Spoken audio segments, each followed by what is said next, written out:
فتح مکہ کے موقع پر 6 ہجری کے آس پاس یہ پہلے ایمان لے آئے تھے, لیکن ابھی جب ان کو بھیجا جا رہا ہے ایمان نہیں لائے ہیں. رسول پاک صلی اللہ علیہ وسلم کے دیوانوں کی جماعت کو دیکھنے کے لیے عروہ ابن مسعود سفر بہت دور اپنے آپ کو چھپاتے ہیں. ایک زیادہ دور سے نظر آتا ہے جہاں رسول پاک صلی اللہ علیہ وسلم نے اپنا پڑاؤ ڈالا تھا. صحابہ کرام نے وہاں پر جلوہ فرماتے ہیں. اب وہ دور سے دیکھ رہے ہیں, دور سے دیکھنے کے بعد سارے منظر کو اپنے آنکھوں میں بیٹھانے کے بعد سارے محبتوں کو اپنے نگاہوں میں بیٹھانے کے بعد انہوں نے سب کچھ دیکھنے کے بعد جب قریش مشرکین مکہ کی طرف واپس آئے تھے تو جانتے ہو عروہ ابن مسعود سفر کے کیا الفاظ تھے. وہ کہتے ہیں واللہ لقد وفدت علی الملوک ووفدت علی قیصر کسریٰ والنجاشی واللہ ان رأیت ملکا قط ما تعظمه اصحابه ما يعظم اصحابه محمد صلی اللہ علیہ وسلم.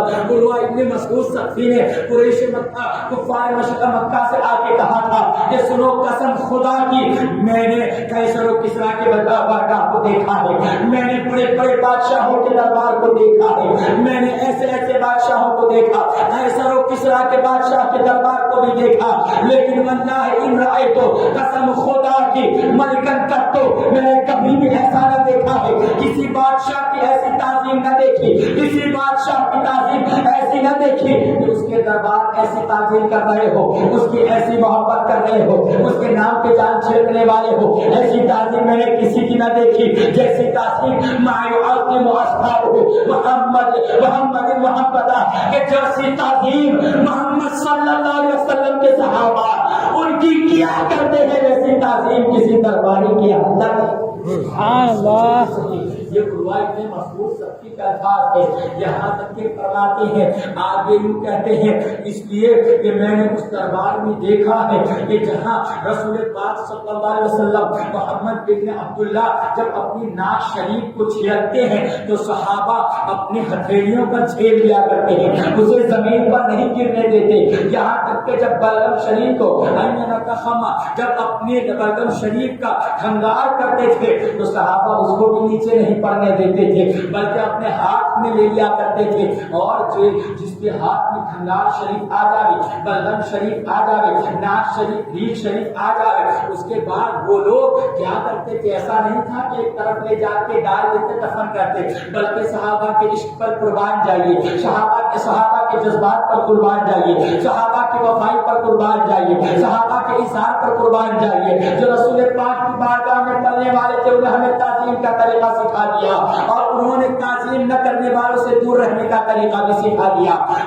وہ بلکہ فرماتے ہیں کہ جو لوگ کے ہاتھ میں بلغم شریف یا ریگ شریف ہوتا وہ اپنے سینے پر بندھ دیا کرتے تھے, وہ اللہ کا وجہ اور اپنے شہروں پر بندھ دیا کرتے تھے. اتنے پر بس نہیں, جو صحابہ دور ہوا کرتے تھے وہ صحابہ ان کے قریب جاتے اور ان کی ہتھیلیوں کو ملتے اور ان کی ہتھیلیوں کو ملنے کے بعد اپنے سینے پر ملا کرتے تھے, اپنے چہروں پر ملا کرتے تھے. اب جو ان کے قریب ہوتے وہ ان کی ہتھیلی پر ہتھیلی کو بس کیا کرتے تھے. بتاؤ آج میرے مبارک کی تعظیم پر ناپاک زبان دراز کرنے والے لوگ صحیح ہے یا صحابہ کا طریقہ صحیح ہے؟ ہمیں فیصلہ کرنا ہوگا, ہمیں ذرا سوچنا ہوگا. صحابہ کرام تو اس طریقے سے تعظیم مصطفیٰ کا جا لائے. جب رسول پاک صلی اللہ علیہ وسلم کی جسم سے الگ ہونے والا ایک جز ہے, آپ کی زبان یا آپ کے ناک شریف سے الگ ہونے والے رتبت ہے جو اتنی پاک اور صاف اور اتنی شفاف ہے, اتنی پاکیزہ ہے. صحابہ کرام سے اپنی ہتھیلیوں میں اٹھا لیا کرتے تھے, اپنے چہروں پر ملا کرتے تھے. آج ہمیں تبرک سے روکا جاتا ہے, آج ہمیں مبارک کی زیارت سے روکا جاتا ہے, نعرے مصطفیٰ کی زیارت سے روکا جاتا ہے.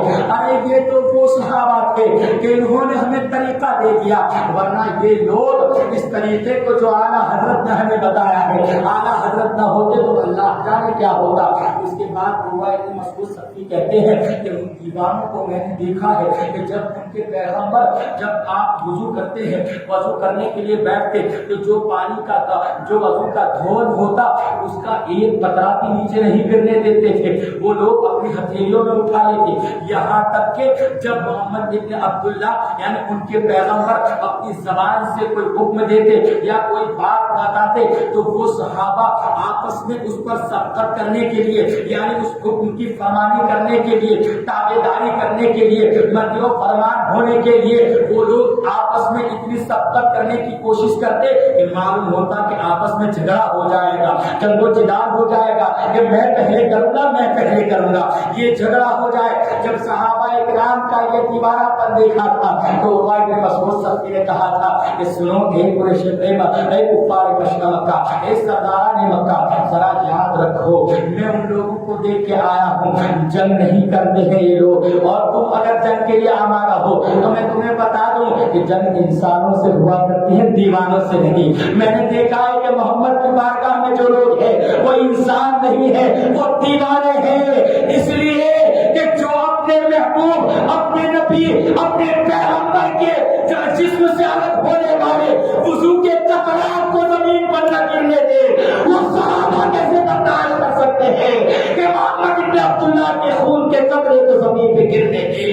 اس لیے میں کہتا ہوں کہ محمد ابن عبداللہ نے تم پر اس کو ہدایت کا پیغام دیا ہے، یا تو اسے قبول کر لو یا ان کی راہ کو چھوڑو۔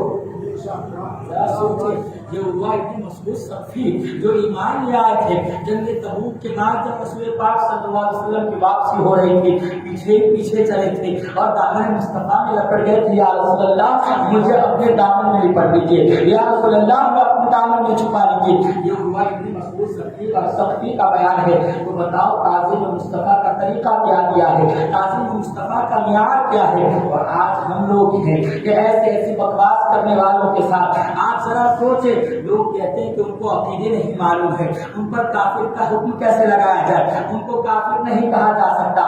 میرے دوست ذرا بتاؤ تو کیا وہ میلاد منا رہے ہیں، کیا وہ فاتحہ خوانی کرا رہے ہیں؟ ہم مان لیتے ہیں کہ ہمارے سامنے آنے والے کو ہم فوراً کافر نہیں کہیں گے، لیکن کیا ان قرینے سے، ان طریقوں سے پتہ نہیں چلتا ہے کہ یہ کس مزاج کا آدمی ہے، ان کے ساتھ ان کی برابری کرنے جا رہا ہے کہ نہیں؟ تو ہم ایسوں سے ہمیشہ دور رہے میرے دوستوں۔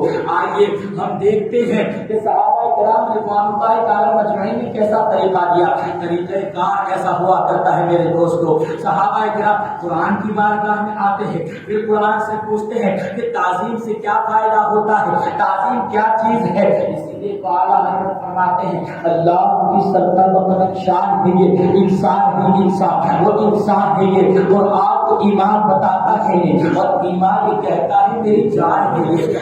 سوچے کہ حضرت موسیٰ علیہ السلام جب فرعون کے مقابلے میں گئے تھے اور فرعون کے سامنے اپنی لاٹھی المبارکہ کو، اپنے عصے کو جب نیچے ڈالا تھا تو وہ اژدہا بن گیا، اور جب لاٹھی اژدہا بن گیا تو فرعون ڈر گیا تھا۔ اب اس نے اس وقت اپنی بولی کو بدل لیا، لیکن پھر کیا ہوا؟ اس نے تمام جادوگروں کو بلایا اور کہا کہ موسیٰ کے مقابلے میں اترنا ہے۔ جو خدائی کا دعویٰ کر رہا تھا رب قدیر کے محبوبوں سے اس کا مقابلہ بالکل اس کا مقابلہ مٹی میں مل گیا۔ اب وہ جادوگروں کا محتاج ہو گیا تو خدائی کا دعویٰ کرتا تھا۔ جادوگروں کو اس نے بلایا، جادوگروں کو کہا کہ تمہیں اس سے مقابلہ کرنا ہوگا۔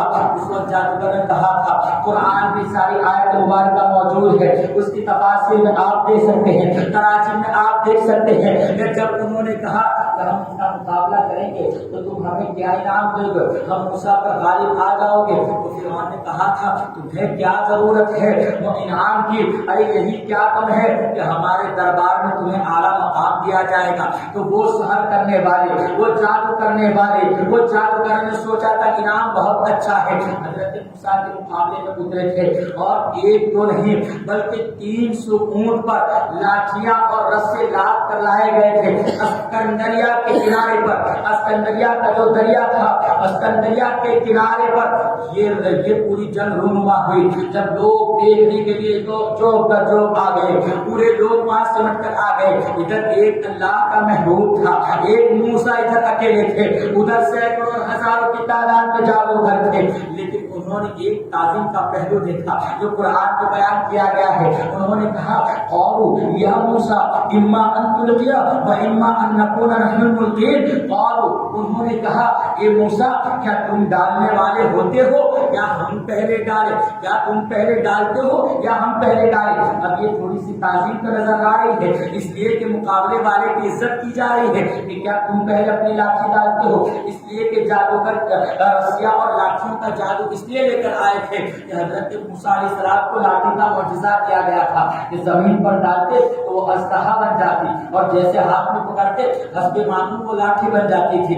اب جب انہوں نے مقابلے کے لیے پہلے پرمیشن لی، پہلے اپنی آپ کی بارگاہ میں عریضہ پیش کیا، اور یا موسیٰ اما ان تلقی و اما ان نکون نحن الملقین، کیا اے موسیٰ تم ڈالنے والے ہوتے ہو یا ہم ڈالیں؟ حضرت موسیٰ علیہ السلام نے فرمایا تم پہلے ڈالو۔ جب انہوں نے اس 300 اونٹوں پر لاد کر لائی گئی تھی جو رسیاں اور لاٹھیاں، اسے زمین پر ڈالا تو سب کے سب سانپ بن گئے۔ اب حضرت موسیٰ علیہ السلام نے جب اپنی لاٹھی کو ڈالا ہے تو اسکندریہ کے ایک کنارے پر موسیٰ علیہ السلام کو تسلیم کا عصا جو اژدہے کی شکل اختیار کر لیا تھا، اس کی پونچھ اس کنارے پر ہے تو منہ اس کنارے پر، اتنا بڑا اژدہا بن گیا۔ اب ذرا بتاؤ یہ اللہ کے محبوب کی برابری کرنے لگ چلتے ہیں۔ یہ لوگ کہتے ہیں کہ نبی کی تعظیم بڑے بھائی کسی کرنی چاہیے، اتنی زیادہ تعظیم نہیں کرنی چاہیے۔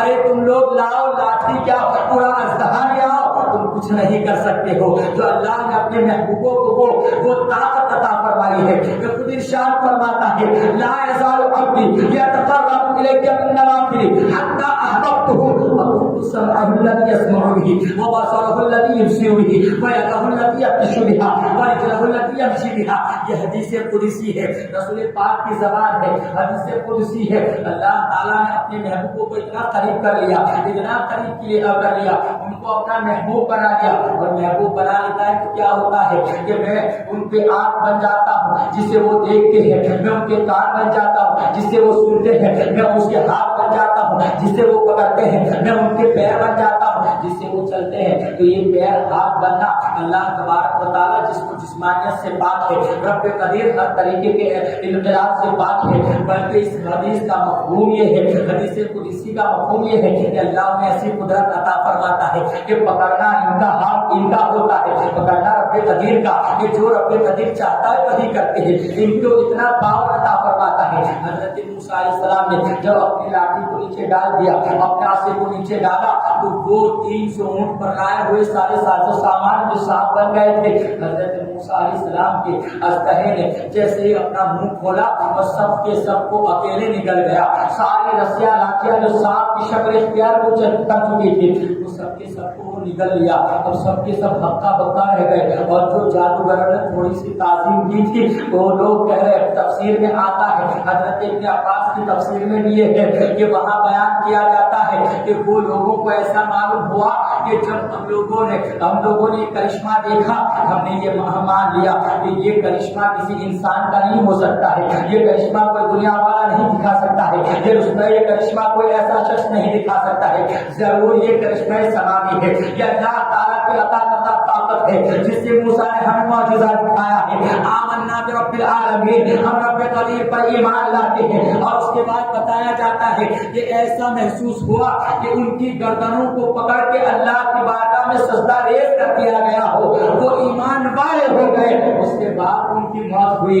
تو ایک نبی کی تعظیم کرنے سے ایمان کا انعام دیا جاتا ہے، ان کو انعام اکرام۔ اور ایک وہ بلہم باؤر جو اس کا واقعہ قرآن میں اس آیت مبارکہ میں پڑھے، وَاتْلُ عَلَيْهِمْ نَبَأَ الَّذِي آتَيْنَاهُ آيَاتِنَا فَانسَلَخَ مِنْهَا فَأَتْبَعَهُ الشَّيْطَانُ فَكَانَ مِنَ الْغَاوِينَ۔ اے محبوب، یہ مکہ کے کفاروں کو، ان مشرکین کو اس کے احوال سناؤ جس کو ہم نے اپنی آیتیں دی، ہم نے اپنی نشانیاں دی تھی، پھر بھی وہ اس سے باہر ہو گیا اور شیطان ان کے پیچھے پڑا تو وہ غاوی میں سے ہو گیا، وہ غافلین میں سے ہو گیا، وہ ان لوگوں میں سے ہو گیا۔ ایمان سے اس نے ہاتھ دھو بیٹھے۔ یہ بلہم باؤر ایک اللہ کی بارگاہ میں بہت مقبول شخص تھا، اللہ کی بارگاہ میں بہت مقبول تھا۔ مختصر میں اس واقعے کو کو بیان کر دو. حضرت موسیٰ علیہ السلام تسلیم نے جب اس کی زمین پر, اس کی قوم کی زمین پر حملہ کرنا چاہا, جب باریک کی طرف آپ لشکر لے کر آگے بڑھے تھے تو اس کی قوم اس نیک بندے کے پاس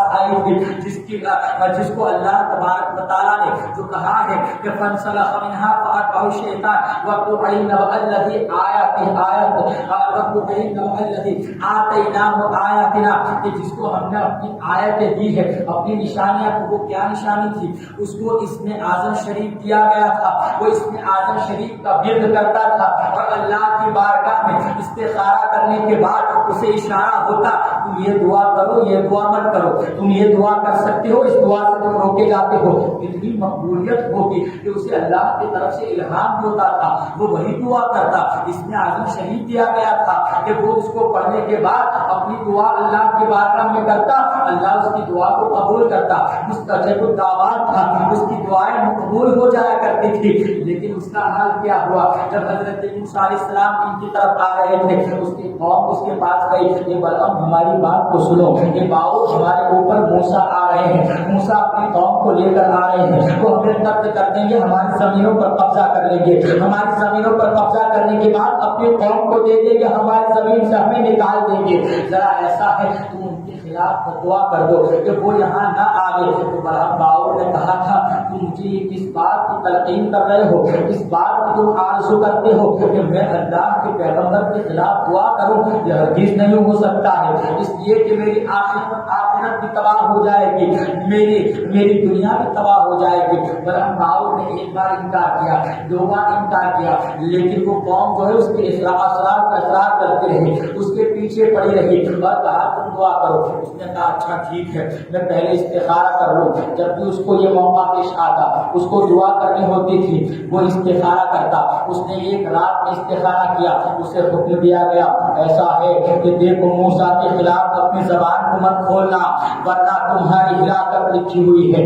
اب وہ کہنے لگا صبح اٹھ کے اپنی قوم کو, میں تمہارے لیے دعا نہیں کر سکتا ہوں, مجھے منع کر دیا گیا ہے, مجھے حکم دیا گیا ہے کہ میں ایسی دعا نہ کروں. اس کے بعد پھر بھی قوم نے مسلسل اصرار چالو رکھا, یہاں تک کہ اب تحفہ تحائف بھیجنا شروع کیا.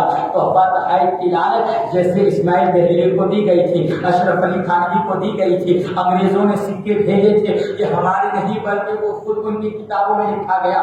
ماہانہ 600 روپیہ, جہاں مسلمان 10 روپئے کو ترستا, 1 روپئے کو ترستا تھا, وہاں ان لوگوں کا انگریز ان کی رہنمائی کرتا تھا, انگریز در پردہ ان کی امداد کیا کرتا تھا. میرے دوست تو تحفہ تحائف کے ذہن کو خراب کیا تھا, جیسے کہ بلعم باؤر کی قوم نے اس کا ذہن خراب کیا. اب تحفہ تحائف بھیجنا شروع کیا. بلعم باؤر کے بعد پھر اصرار کیا. بلعم باؤر نے کہا ٹھیک ہے میں دوبارہ استخارہ کر لیتا ہوں. اب پھر رات میں اس نے استخارہ کرنا چاہا. اب استخارے میں نہ ہاں کا جواب آتا ہے, نہ کا جواب آتا ہے, نہ کوئی اشارہ ملتا ہے. صبح اٹھنے کے بعد قوم سے کہا دیکھو آج مجھے کوئی اشارہ نہیں ملا ہے, اس لیے میں کچھ نہیں کر سکتا.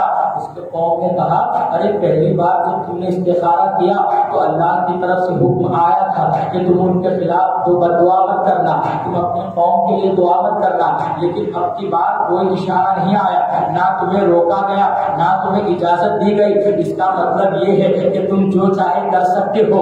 اب بلعم باؤر کا ذہن خراب ہو, بلعم باؤر کی ساری عبادت و ریاضت, بلعم باؤر کے سارے سجدے, وہ پہاڑوں میں جا کے عبادت کرے لیکن قبول نہیں ہو رہی ہے. اب اس کا کیا حال ہوتا ہے؟ تو اس نے سوچا کہ اچھا یہ بات تو صحیح ہے کہ پہلے مجھے منع کیا گیا تھا, ایک بار منع کر دیا, باز آ جانا چاہیے تھا. لیکن بلعم باؤر نے دوبارہ استخارہ کیا. اب تو وہ شیطان کے چنگل میں پھنس گیا. اس کی قوم کو کہا اچھا ٹھیک ہے میں پہاڑی پر جا کے دعا کرتا ہوں. اس کا یہی طریقہ تھا, پہاڑیوں میں چلا جاتا, وہیں جا کے دعا کرتا. بلعم باؤر وہاں پہاڑی میں چلا گیا. اب اس کی قوم بھی وہاں انتظار کر رہی ہے. بلعم باؤر حضرت موسیٰ علیہ الصلوۃ والتسلیم کے خلاف جو الفاظ بولتا وہ ان کی موافقت میں ہوتے, اور جو وہ حضرت موسیٰ کے خلاف الفاظ ہوتے وہ الفاظ بلعم باؤر کی زبان تھی لیکن قدرت چھین لی گئی تھی. اب بلعم باؤر کی زبان نہیں چل رہی ہے, بلکہ جو بول رہا ہے اپنی قوم کے خلاف بول رہا ہے, جو موافقت کر رہا ہے اب موسیٰ علیہ الصلوۃ والتسلیم کی قوم کی اور موسیٰ کے موافقت کر رہا ہے, ان کی طرفداری کر رہا ہے. اس قوم نے کہا تھا اے بلعم تم کیا کر رہے ہو, اے باؤر تم کیا کر رہے ہو, ہم نے تو تمہیں تحفے تحائف دیے تھے, ہم نے تو تم سے آرزو یہی کی تھی, ہم نے تو تم سے یہی تمنا رکھی تھی, ہماری آرزو پہ تو پانی پھیر رہا ہے، اے داؤد تو ہماری مخالفت کر رہا ہے، اے داؤد تو یہ زبان کیسی چل رہی ہے، تو ہماری مخالفت میں دعا کر رہا ہے، موسیٰ کی موافقت کر رہا ہے، حالانکہ ہم نے تو تم سے اس سے الٹا کہا تھا، تو برحق داؤد نے کہا تھا، ایک بار میں نے تم سے پہلے کہا تھا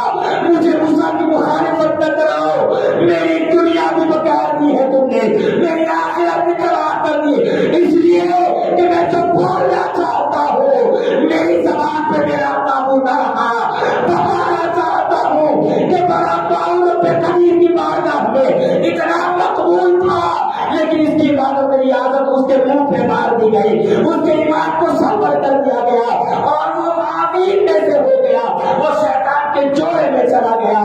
ایک تعظیم موسیٰ کی جادوگر کرے تو انہیں ایمان دے دیا جائے اور پوری زندگی عبادت کرے اسے جہنم میں دھکیل دیا جائے۔ اب ذرا بتاؤ تعظیم مصطفیٰ کا انکار کرنے والوں کا حال کیا ہوگا؟ قرآن اعلان کر رہا ہے جس نے پوری زندگی عبادت و ریاضت میں گزاری ہے، جس نے اللہ کی بارگاہ میں اتنی مقبولیت حاصل کر لی تھی، لیکن اس کی ساری محنت رائگاں ہو گئی، اس کے منہ پر مار دیا گیا۔